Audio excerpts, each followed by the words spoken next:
Y'all, at this point, I'm looking for a provider. So this is my application video. Hello, my name is Stephanie. I cook, I clean, I fuck, I suck, and I shut the fuck up as long as you paying those fucking bills. Amen. Amen. What happened to men paying bills for free? Like, what happened to that? Why don't y'all pay bills for free no more? Like, why can't y'all be like y'all grandpa or y'all great-grandfather? Remember back in the day where men used to, like, cherish the women and pay everything? Nowadays, and it's not going for none of that. Men do not pay bills no more. Like, what happened to that? I'm not paying your rent. I'm not paying your car note. I'm not paying for you to get your hair done. I'm not paying for you to get your nails done. If you cannot do that shit as a woman by yourself, I'm not going to do it for you. I don't mind doing something for a woman that does stuff for herself already. Where are the men who send you money for no reason? Because I feel like years ago, when I was posting on Instagram every day, I would be posting, my summer outfits and, have my flip-flops and my toes were out. Guys were literally DMing me and be like, oh, how much money can I send you for some feet pictures? So I would literally screenshot my feet from that same exact picture and then zoom in and then send it to them. They'd be like, okay, here's $50, $50 here, $50 there. I was making money when I didn't even need money back then. And now that I actually need money, those guys have just disappeared. That's how you know the freaking economy is bad, okay?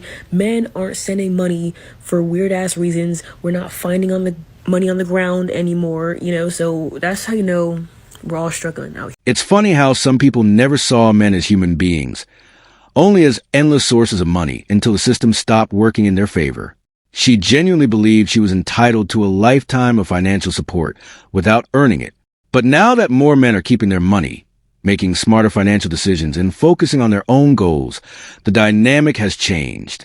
Suddenly, the same people who took that support for granted are struggling. Men aren't disappearing. They're simply becoming more intentional with how they spend, save, and invest in their own futures. Financial celibacy, it's the new thing that these young men are focusing on when it comes to dating. And as Unc, I just want to say I'm proud of y'all. We always hear women say, my body, my choice. Rightfully so. But as a man, you should be able to say, my wallet, my choice. Side note, you should also care about your body as a man. Don't just go around and sleep with anybody. Have respect for yourself as well. Now back to what I was saying. Your money's a part of your value. As a man, you had to get up and go earn that money. Get to know the woman that you're talking to before you decide to spend money on her. A lot of women hate to have conversations with you before you take them on a date. And it's not that they're worried about whether or not they're going to like you. They're worried about whether or not you're going to like them when you get to know them. Get to know her for who she is, beyond just what she looks like. Because sometimes that's the trick that gets you caught up. You're so caught up in how good she looks that you don't even take the time to get to know her as a person to see if you like her or not. For years, men were expected to prove their worth by opening their wallets first. All it did was turn dating into a transactional game where men often gave more than they received. My wallet, my choice is simply about having self-respect and setting healthy boundaries. Yet the moment a man refuses to be treated like a walking ATM, he's quickly labeled as broke or accused of being selfish. The second a man starts valuing his time, effort, and hard-earned money, he's subtly painted as a villain. It is a man's job for him to provide for his wife. Anything outside of that is charity. Let me cook for a second. It is a man's job to provide for his wife. If you are doing anything for a woman that is not your wife, right? That's charity work. Why are you putting groceries in a home that you don't live in? Why are you paying bills in a home that you don't live in? Why are you paying the car note on a car that you don't have access to? Why are you getting hair done, nails done, feet done, and it doesn't belong to you?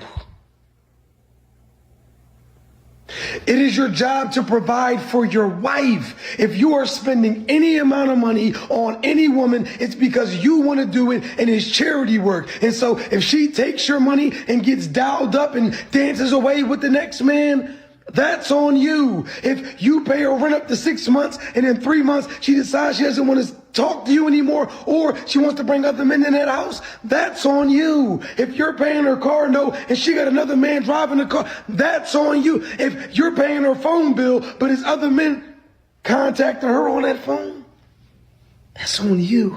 Charity work. You're a charity organization at this point. If she's not yours, what are you doing, goofy? He's exposing the same trap that countless men keep falling into. Too many guys end up paying a woman's bills, covering her expenses, fixing her problems, and still get treated like they're easily replaceable.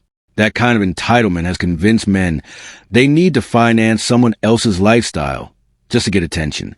If there's no real commitment and no marriage, don't bankroll another person's life.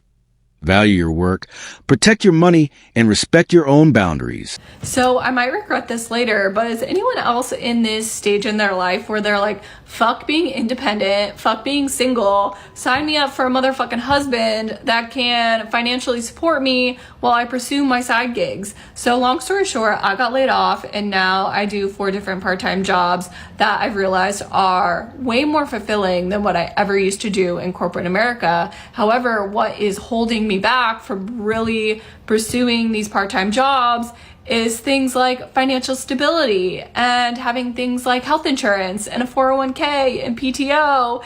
And I think all the time how I'm like, wow, if I just had a husband that I could jump on their health insurance, or maybe they could help financially support me right now while I pursue these side gigs, that would just be so freaking helpful. But being this independent woman I am, that's just impossible and makes pursuing these side gigs so much harder and risky. And it just feels like impossible to be like, I'll probably never be able to make enough money in my side gigs to be able to afford contributing to my 401k, getting health insurance from it. Like, and I'm just like, how are these people doing it? Like, unless you really like hit it big, I'm never going to be able to afford like working these side gigs. And so I'm just like at this crossroads where I feel like I need to get back into corporate America. So I have all these benefits that come with a corporate job, but I feel so much more fulfilled in these side gigs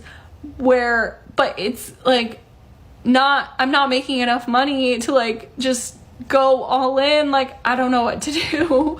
And I just really, is it too much to ask to have someone here to support me? Like, that sounds so nice. Like, I don't want to be independent anymore. I don't want to be single. I want someone to support me emotionally and financially. Like, I know that sounds awful, but like, that sounds really nice right now. Claiming to be independent until the bills start piling up is wild. She spent years focused on building a career while rejecting more traditional relationship roles. Now that things have become more difficult, she expects a man to come in and solve her financial problems. You can't dismiss traditional expectations for years and then suddenly demand traditional provision when it's convenient. Good luck finding a man willing to sacrifice his hard-earned stability for someone who only sees him as a financial safety net. I disagree 100%. So hold up. You low value. Whoa. Let's restate. I don't pay your bills. So because I don't pay your bills, that makes me low value? So wait. So because a man's not paying your bills, that makes him low value? So what? I have my own bills to pay, is what I'm saying. So what you're saying is that if your man has his own bills to pay, he should also add all of your bills on top of his? He's not high value. Oh no, see now you're now see your thoughts on what a high value man are all Now what you're saying is you're pretty much telling me, and I'm sorry to say this to y'all, that you're low key in a way a gold. Because what you're saying is not at all. I believe my man. No, ma'am. What you just said is that your man has to pay all your bills. All the bills. What you just said is that your man has to pay all your bills in order for him to be a high value man in your eyes. A high value man is a provider. That is. And if he cannot provide, he is not high value. No. My man stood his ground and called out the double standard perfectly. She openly claimed that if a man isn't paying all her bills, then he's not worth having. But the moment he pointed out that mindset, she got offended and accused him of being disrespectful. You can't have it both ways. The independent lifestyle sounds great until bills start showing up, and then suddenly it's a man's responsibility to provide. Stand your ground. Protect your finances and let people take responsibility for their own expenses. Someone said women are expensive. All women are expensive. Pick your price range. Is that true? That's what we've come to? I have to pick what I can afford? What happened to genuine connection? You like me, I like you. Okay, let's do it. Why are we adding prices in? I don't even know you. Like, can we get to, before we start adding prices in, right? And start, putting all these responsibilities on these men, me included, like, can we get to know each other first before we talk about getting each other stuff, me doing things? Like, let me get to know you first. Like, what do you like? What's your favorite color? Right? You believe in God? What do you like to do? Let's get to that. Let's get to that first before I gotta pick who I can afford. Pick your price range. As if relationships come with price tags like cars on a dealership lot. Plenty of men are trying to find someone with good character, shared values, and genuine compatibility. Yet the conversation gets reduced to financial expectations. Instead of building a real connection, some expect men to jump straight into paying the bills. It's strange how the human side of relationships gets pushed aside, and then people wonder why so many men are choosing to walk away. If you ask me out and you're a millionaire, I'll say yes. Oh, if you're a millionaire. If they're not a millionaire? Then we can be friends. No, if he doesn't own a house that's over $7 million, I won't date him. I just have, goals and expectations and boundaries, and this is what I strive for. And if I have to be single until I find that guy, then that's what I'm willing to do. What's the bare minimum income for you to date a guy? I just want somebody that's basically in the top 5%, 1%. I mean, a few $1 million a year would be great. Minimum height? Actually, I'm okay with the guy being short as long as he's rich. This is a 0.01% guy. Does that concern you at all? We can round up, right? At least I'm still catching up. Did you want Santa Claus to come down your chimney too? We can round up, right? That's next level delusion. She's talking about a $7 million house, like it's an impulse purchase. Somewhere along the way, the expectations became completely detached from reality. People with no comparable assets are setting millionaire-level standards just to get a conversation. Brothers need to watch clips like this and understand the mindset they're dealing with. When someone sees you as a paycheck instead of a partner, the smartest decision is to protect your finances and walk away. Look at the bigger picture, brothers. This isn't only about a difficult economy.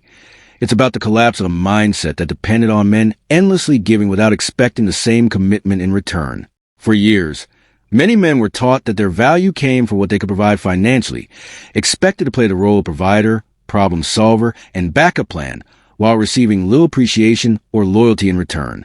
Now that more men are setting boundaries, valuing their hard work, and being intentional with their money, that dynamic is changing. The moment men stop funding expectations they don't agree with, they're often labeled as selfish or low value. Some still expect traditional provision without embracing the responsibilities that traditionally came with it. But more men are choosing to keep their finances, protect their self-respect, and invest their energy where it's genuinely appreciated.